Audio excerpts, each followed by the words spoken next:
Donc là encore, hein, donc on va essayer de passer rapidement pour voir les autres erreurs. Donc le but dans tout cela, c'est de comprendre les versets équivoques qui prêtent à plusieurs interprétations, selon donc à la lumière des autres.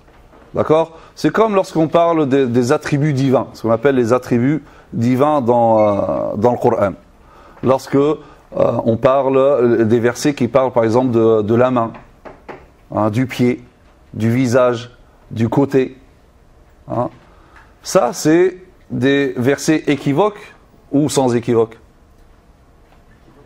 Équivoque, parce que la main, on peut comprendre quoi? Que c'est la générosité, c'est la puissance, c'est la domination. Par exemple, on dit, hein, même en arabe, on dit la ville, une telle, tahta ou fi yadi al-amir. Cette ville est entre les mains de l'émir. Même si l'émir est manchot, d'accord, on peut utiliser ça. Parce que là, sous sa main, c'est-à-dire c'est lui qui domine. Hein, et ainsi de suite. Certains, donc ça c'est l'avis de la majorité, c'est que ça c'est des métaphores, c'est pas des attributs. Certains vont dire, et pour eux c'est l'un des fondements de la religion, il faut que tu dises que Dieu, il a des mains, il a des yeux, il a un visage, il a un côté, il a des doigts, il a des pieds. Après ils te disent, mais attention, il ne faut pas donner d'image à Dieu. Voilà, c'est trop tard. Ah, tu me dis des yeux, pour moi des yeux ça veut dire quelque chose, une main ça veut dire quelque chose. D'accord?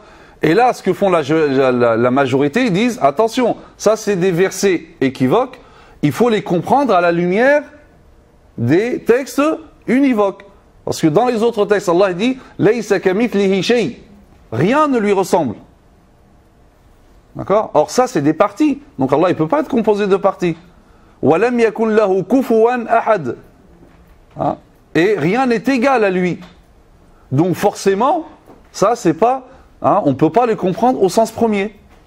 Hein, donc ça c'est, c'était un exemple. Donc comment comprendre les versets équivoques à la lumière des versets catégoriques.